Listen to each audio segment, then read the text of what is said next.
கனத்துக்குரிய தெய்வ பிள்ளைகள் யாவரையும் ஆண்டவர் இயேசு கிறிஸ்துவின் நாமத்தினால் வாழ்த்துகிறேன். இந்த வாரத்தின் முதல் நாளிலே தினம் ஒரு தூதன் வழியாக உங்களை சந்திப்பதிலே நான் பெருமகிழ்ச்சி அடைகிறேன்.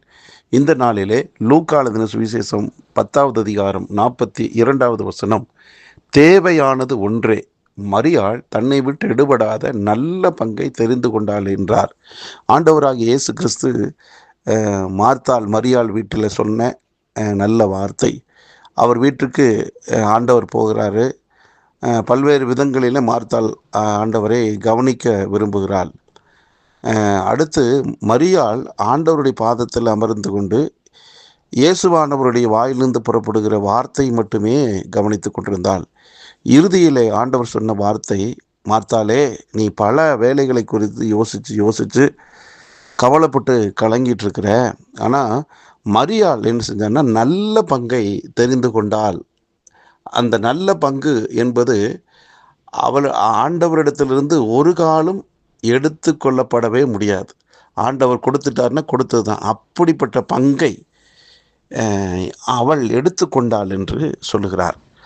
அன்பானவர்களே, இன்றைக்கு வாரத்தின் முதல் நாள் நமக்கு பல்வேறு வேலைகள் இருக்கும், இல்லை என்று சொல்ல முடியாது. அது தவறு என்று சொல்ல, வேலை அவசியம்தான். ஆனால் இன்றைக்கு என்று யோசிக்கிற போது வேலையை விட மற்ற காரியங்களை விட தேவனுடைய சமூகத்தில் அமர்ந்திருப்பது தான் நல்ல பங்கு என்று நாம் அறியணும். அந்த நல்ல பங்கு என்னன்னா, ஆண்டவரிடத்திலிருந்து வரக்கூடிய வார்த்தை, அந்த வார்த்தை பல விதமான நன்மைகளை கொடுக்கும். அந்த நன்மை திரும்ப அவர் எடுத்துக்கவே மாட்டார். கொடுத்ததுன்னா கொடுத்தது தான். ஆகவே திரும்பி போகாத ஆசீர்வாதம் ஒன்று உண்டுன்னா அது தேவனுடைய சமூகத்தில் தான். மனுஷன் கொடுத்தா ஒரு நாளில் திருப்பி கேட்பான், ஆனால் தேவன் கொடுத்தார்னா கொடுத்ததான். அப்படிப்பட்ட திரும்ப அவர் கேட்காத ஒரு ஆசீர்வாதம் இந்த நாளில் இருக்கும். அதைத்தான் நல்ல பங்காக மரியாள் தெரிந்து கொண்டாள். இன்றைக்கும் அருமையான இதை கேட்டுக்கொண்டிருக்கிற தேவ பிள்ளைகளே, இன்றைக்கு மற்ற காரியங்களுக்கு கொடுக்கிற முக்கியத்துவத்தை விட தேவனுடைய சமூகத்துக்கு வாரத்தை முதல் நாள் கர்த்தரை ஆராதிப்பதற்கு எனக்கென்று கர்த்தர் வைத்திருக்கிறதான திருச்சபைக்கு நான் சென்று அவரை முழு மனதோடு ஆராதித்து அவர் கொடுக்கிற வார்த்தையை நான் கேட்பேன், அந்த வார்த்தைக்கு என் வாழ்க்கை அர்ப்பணிப்பேன் என்றதான ஒரு சிந்தையோடு எழும்புங்கள். தனியாகவோ குடும்பமாகவோ குழுவாகவோ செல்லுங்கள். எந்த விதத்திலுமே இந்த நாள் ஆண்டவருக்கு முதன்மையாய் கொடுக்கக்கூடிய நல்ல நாளாக அமையட்டுமே. நீங்கள் தலைமுறைகளுக்கு நீங்கள் ஆசீர்வாதங்களை சுதந்திரிக்க பிறந்தவர்களாக இருக்கிறீர்கள். இந்த நாளை தயவு கூர்ந்து மிஸ் பண்ணாதீங்க. அவரை ஆராதிக்க செல்லுங்க.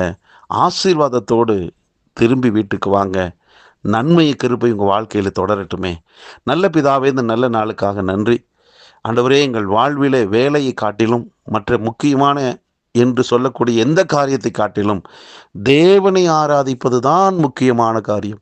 தேவனுடைய சமூகத்தில் அமர்ந்திருந்து உங்கள் வார்த்தை கேட்பது தான் மிக மிக அவசியமான முக்கியமானது என்று மார்த்தாள் மரியாள் வாழ்க்கையில் நடந்த சம்பவத்தை வைத்து எங்களுக்கு கற்றுக் கொடுத்தீரப்பா. நாங்கள் மார்த்தாளை போல அல்லாமல் மரியாளை போல உங்கள் சமூகத்தை நாடி ஆராதிக்கக்கூடிய பிள்ளைகளாய் ஆண்டவரே எங்களை ஒப்புக் கொடுக்கிறோம். இதை கேட்டுக்கொண்டிருக்க அத்தனை பேர் இந்த வார்த்தைக்கு கீழ்ப்படிந்து உம்மை ஆராதிப்பார்களாக. பல நன்மைகளை பெற்று சுகவாழ்வு வாழ்வார்களாக. ஒவ்வொருவரை வாழ்த்துகிறேன், ஆசீர்வதிக்கிறேன். இயேசு கிறிஸ்துவின் நாமத்தில் ஜெபிக்கிறேன் நல்ல பிதாவே. ஆமென், ஆமென்.